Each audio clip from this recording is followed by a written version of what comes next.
As the month, the year, and the decade come to a close, many have voiced predictions about the year to come. The staff at eLearning Inside don't pretend to own a crystal ball, let alone confidently make any predictions about the future. But over the course of our reporting, we have certainly encountered various technologies and their innovative uses that have yet to be used at large scales, but appear to demonstrate huge potential. We've described a few of those that show the most promise in this episode.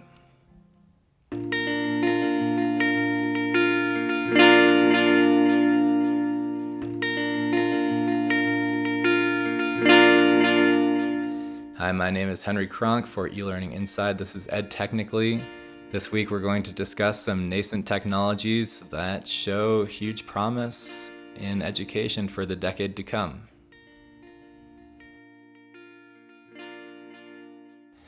The first is internet delivered via TV white space, or ultra high frequency and very high frequencies.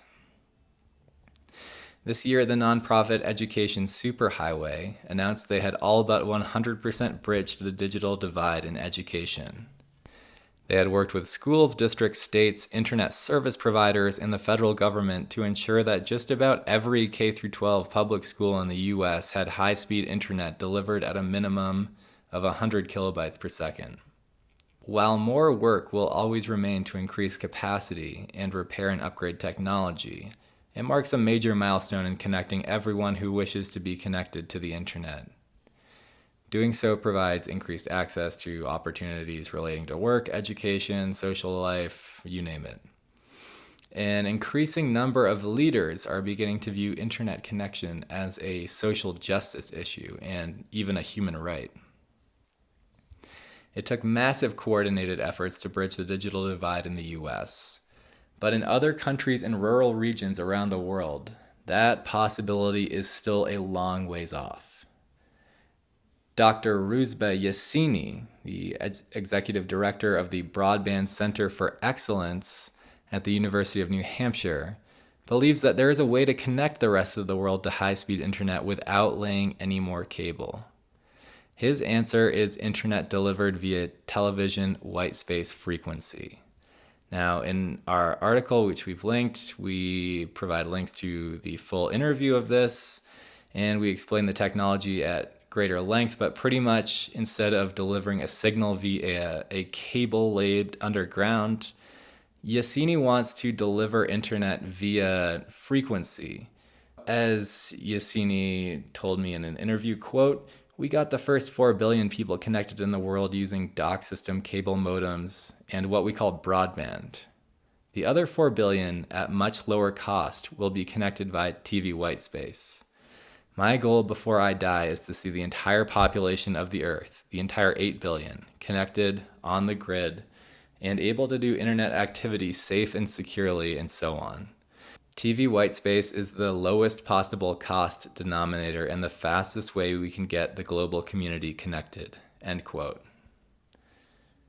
And again, we've provided links in the story. Please check out the rest of that interview through those. The second technology we've identified is smart voice activated / voice assistant devices. Many education stakeholders have begun to raise alarms about the effect that screens have on learners. Others simply want a more natural or alternative device that doesn't require visual focus or repetitive hand movements.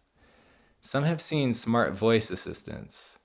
You know these as Apple's Siri, Amazon's Alexa, Microsoft's Cortana, and Google Home. Some people have seen these as the answer. One in particular, Amazon's Alexa, deployed via their Echo Dots, have been employed widely for education initiatives. The company has partnered with Arizona State University to test their uses out in dorms and to organize hackathons for students themselves to explore their uses. Bamboo Learning, a Seattle startup that developed Alexa skills for educational uses, recently accepted $1.4 million in seed funding. Smart voice technology, however, does not come without its issues, especially for underage learners.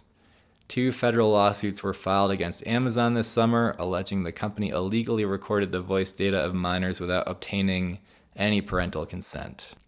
If used in primary or secondary schools, the devices would be subject to further regulation. These lawsuits remain pending. The third technology we've identified is blockchain applications. Now, blockchain has certainly found its way into prediction pieces across industries for years. We're including it here and now for 2 reasons. First, development companies are beginning to build more diverse edtech applications using the technology with a value proposition towards securing data. Second, the technology is gaining more and more coordination and support from state and federal governments and bigger names in the private sector. This latter point is especially important. The bipartisan Congressional Blockchain Caucus launched in September of 2016 with an initial membership of 2. These were then Representative Jared Polis, a Democrat of Colorado, and then Representative Mick Mulvaney, Republican of South Carolina. In the current Congress, membership has swelled to 17, with just about equal representation, again, from both parties. On January 31st of the new year, the caucus, along with the Government Blockchain Association, will bring together 450 stakeholders representing the government, private sector, and academia.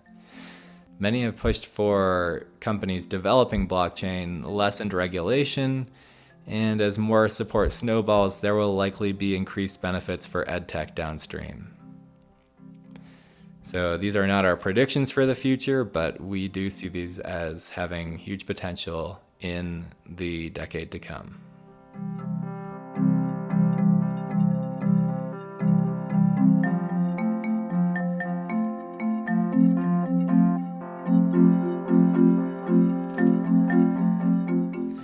This has been Ed Technically. My name is Henry Kronk. I work as the editor of eLearning Inside. If you like this episode, please rate and review. If you'd like to hear more, please subscribe. Also, please keep in mind that this show is available as a video on our YouTube channel and also as a podcast on iTunes, Stitcher, Google Play, and Spotify. The basic content for this video first appeared as an article on eLearning Inside. If you'd like to hear more about online courses, technology in the classroom, and EdTech in general, please check out our site. If you'd like to get in touch with me, feel free to send an email to henry@elearninginside.com. You can also follow us on Twitter @eLearninginside. Thanks for listening.